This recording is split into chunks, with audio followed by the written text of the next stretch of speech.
ভাই যাই খান আপনার বাঁচিয়ে থাকাটা তো জরুরি।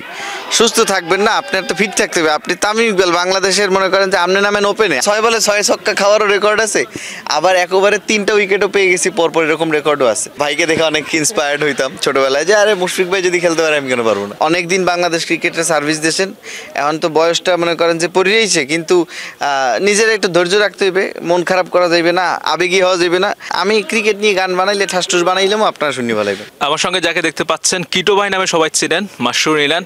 সবসময় হাসি ঠাট্টা বা অন্য কিছু নিয়ে কথা বলেন, কিন্তু আজকে কথা বলো তার সঙ্গে ক্রিকেট নিয়ে। ক্রিকেটটা আপনার আসলে কতটা প্যাশনের বা কতটা ভালোবাসেন?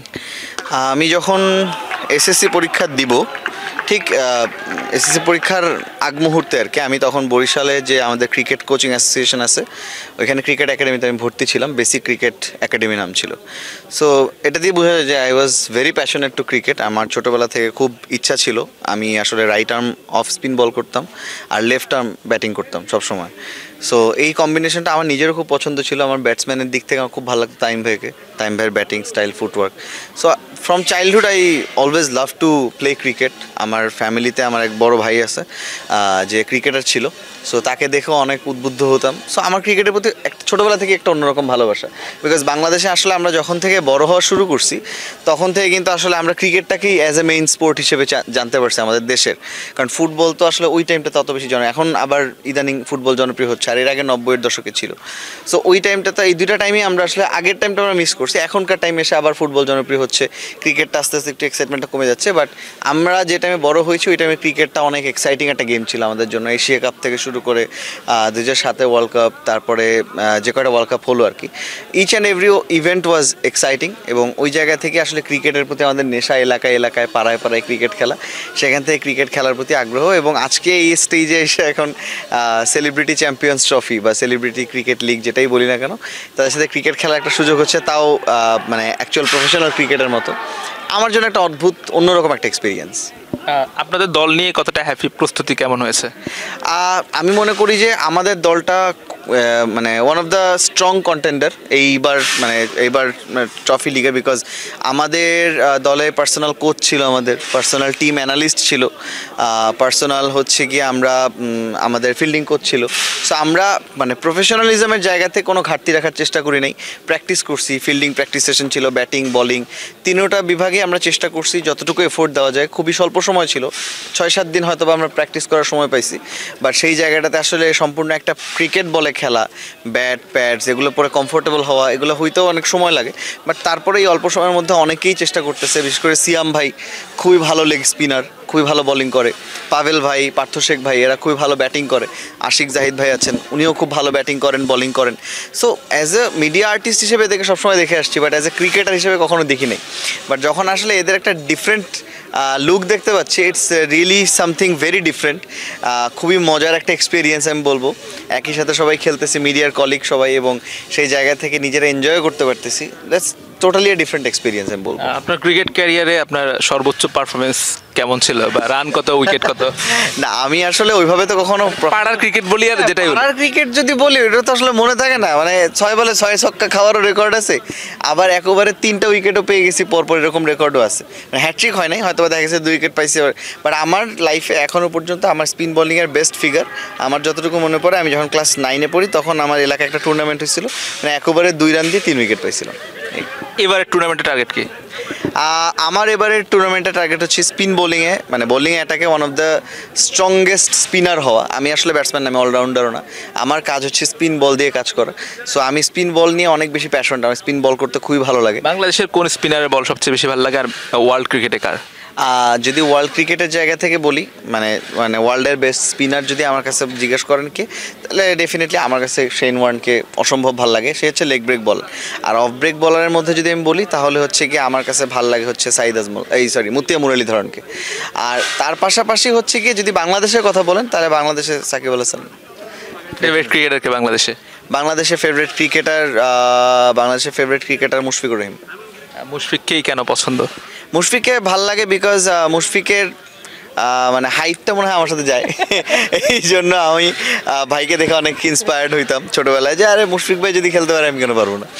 এইটা একটা ফেভারিট ক্রিকেটার আসলে দুজন, তামিম ভাই মুশফিক ভাই দুজনই। তামিম ভাই আমার অনেক বেশি পছন্দের because of his batting footwork, যদিও আসলে তারা সময়ের সাথে সাথে হয়তো ওই শার্পনেসটা ধরে রাখতে পারেনি, এটা আসলে তাদের ব্যক্তিগত ব্যাপার। বাট যদি অ্যাজ এ স্পোর্টসম্যান হিসেবে বাংলাদেশের মধ্যে কাউকে বলেন তাহলে মুশফিকুর রহিম আর তামিম ইকবাল।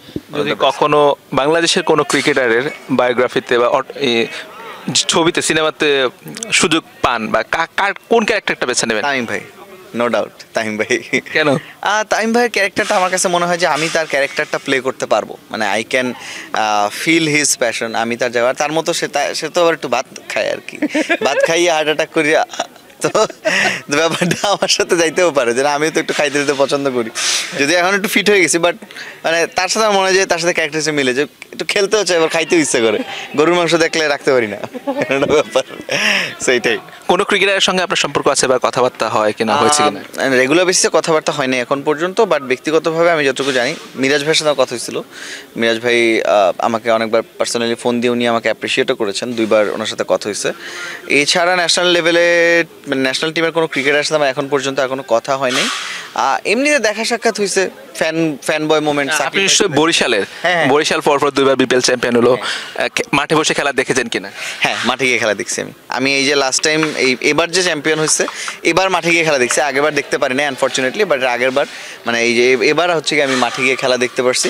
এবং আমি নিজে যে ম্যাচটাতে গেছিলাম ওটাতে খুব সুন্দর ঢাকার সাথে ম্যাচ ছিল, ঢাকা ক্যাপিটালসের, যেই ম্যাচে ঢাকা খুবই অল্প রানে, আই গেস প্রবাবলি 76 না যেন 75 রানে অল আউট হয়ে গেছে এবার বিপিএল এর টুর্নামেন্টে বরিশালের সাথে। সো ওই ম্যাচটা ছিলাম আমি। আপনারা তো আসলে বরিশাল ভালো খেলছে বিপিএলে, কিন্তু বরিশালে ভেন্যু আছে কিন্তু খেলার মতো উপযুক্ত না, বা হচ্ছে আপনারা বরিশালে খেলা নিয়ে বিপিএলটা ফেরানো নিয়ে বা আন্তর্জাতিক ক্রিকেট ফেরানো নিয়ে কি বলবেন? আমি মনে করি যে এখানে এটা নিয়ে আমি খুব স্ট্রংলি বলতে চাই, সেটা হচ্ছে যে আমার বরিশাল, আপনি যদি বরিশাল স্টেডিয়াম কখনো ভিজিট করেন আপনি দেখবেন বরিশাল স্টেডিয়ামে outer stadium is the largest one of the largest stadium, মানে আউটার স্টেডিয়াম হচ্ছে গিয়ে বাংলাদেশের। সেখানে নেট করার জন্য যে আপনার যে ইনডোর স্টেডিয়াম করে দেওয়া আছে সেটার পর্যাপ্ত কোনো যত্ন নেওয়া হচ্ছে না, এবং সুইমিং পুল আছে, আপনার নেট আছে, কিন্তু এগুলা মানে অকেজো হয়ে পড়ে আছে। সেখানকার যারা কর্তৃপক্ষ আছেন তারা, আমি জানি না এটা কি পলিটিক্যাল সিন্ডিকেট কিনা বা এটা কি রাজনৈতিকভাবে হস্তগত করা হয়েছে কিনা, মানে কোনো ধরনের রাজনৈতিক হস্তক্ষেপ আছে কিনা, বাট এখানে একটা বড় ধরনের সিন্ডিকেট কাজ করে, যে সিন্ডিকেটটা আমি জানি না এটা সরকার কেন ব্রেক করতে পারতেছে না। বাট এই জিনিসটা যদি সলভ করা যায়, বরিশালে ক্রিকেট ফেরানোটা খুবই জরুরি, বিকজ বরিশাল থেকে আমি দেখতে পাচ্ছি যে বিগত 10-15 বছরে বরিশাল থেকে কোনো ক্রিকেটার ওইভাবে উঠে আসতেছে না। আমি লাস্ট বোধহয় সোহাগ গাজী ভাইকে দেখছি, কামরুল ইসলাম রাব্বি ভাইকে দেখেছি, তারাও তাদের নিজস্ব চেষ্টায় ঢাকায় এসে হয়তো আস্তে ধীরে তারা লিগ খেলতে হয়তো বা উঠছেন। বাট ওই রকম যে পরিমাণে খুলনা, নড়াইল, মাগুরা এই সাইড থেকে যে পরিমাণ প্লেয়ার আসে বা ঢাকা থেকে আসে, বরিশাল বা অন্যান্য লোকাল এরিয়াগুলো থেকে আসে না, বিকজ এখানে একটা ইনসাইড একটা সিন্ডিকেট আছে, যেটা নিয়ে আসলে আমি মনে করি সরকারের কাজ করা উচিত, বিসিবির কাজ করা উচিত, যে এইগুলো সিন্ডিকেটগুলো ভেঙে যাতে তারা অন্যান্য নতুন প্লেয়ারদেরকে আসতে উৎসাহিত করতে পারে। প্লাস বরিশাল স্টেডিয়াম কিন্তু মানে কিছুদিন আগে দেখেছি যে বরিশাল স্টেডিয়াম সংস্কার কাজ শুরু হয়েছে, এবং পিচ কিউরেটর এসে পিচ দেখে গেছেন। বরিশালের পিচ হচ্ছে লালমাটির পিচ এবং খুবই ভালো, প্লাস পাশে একটা বড় নদী আছে। সো এইটা যদি সুন্দর করে সংস্কার করা যায়, আমি মনে করি it can be a next game changer venue for Bangladeshi cricket scene. বরিশালের মেইন সমস্যাটা হচ্ছে কি ক্রিকেটারদের আবাসনস্থল, যেখানে ক্রিকেটারদেরকে গেলে পরে একটা মাস্ট ম্যান্ডেটরি একটা 5 স্টার হোটেল, যেখানে জিম থাকতে হয়, সুইমিং পুল থাকতে হয়, প্লাস হচ্ছে গিয়ে মানে লিভিং ফ্যাসিলিটিস থাকতে হয়।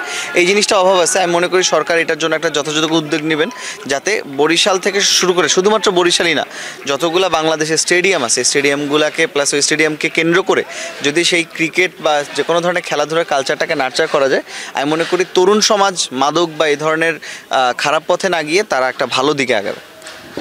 লাস্ট দিকে আসছে আমরা ক্রিকেট নিয়ে কোনো, আপনি তো অনেক বিষয় নিয়ে গান বানান, সমসাময়িক বিষয় নিজে সুর করেন, নিজে লিখেন, ক্রিকেট নিয়ে বা তামিম ইকবাল, মুশফিকুর রহিম এরকম কোনো গান আছে কিনা, থাকলে আমাদের দর্শকদের জন্য একটু। আমার এই মুহূর্তে ক্রিকেট নিয়ে কোনো গান বানানো নাই, বাট যদি আমি বানাই অবশ্যই দর্শকদেরকে অনুরোধ করবো আমার পেজে চোখ রাখবেন। আমি ক্রিকেট নিয়ে গান বানাইলে ঠাসঠুস বানাইলেও আপনারা শুনি ভালাইবেন। ধরুন তামিম ইকবালকে যদি সামনে পান তাকে কি বলতে চান, সেটা একটু বরিশালের ভাষায়, বা মুশফিকুর রহিম। ভাই যাই খান, আপনার বাঁচিয়ে থাকাটা তো জরুরি, সুস্থ থাকবেন না, আপনার তো ফিট থাকতে হবে। আপনি তামিম ইকবাল বাংলাদেশের মনে করেন যে আপনি নামেন ওপেনে, আপনিই যদি আউট হয়ে যান তা আমরা সাহস প্রমুখ, আপনি খাইবেন সবই ঠিক আছে, কিন্তু একটু রইয়ে শুই খাইতে হইবে আমার মতো আর কি। এখন তো রইয়ে শুই গেছি না, এরকম রইয়ে শুই যেতে হইবে। মুশফিক ভাই ভাই আপনি অনেক দিন বাংলাদেশ ক্রিকেটে সার্ভিস দিয়েছেন, এখন তো বয়সটা মনে করেন যে পড়িয়েছে, কিন্তু নিজের একটু ধৈর্য রাখতে হইবে, মন খারাপ করা যাবে না, আবেগী হওয়া যাবে না, এবং এই যে আপনি যে ইমানদার একটা মানুষ, আপনার ইমানদার শক্ত রাখেন সবসময়।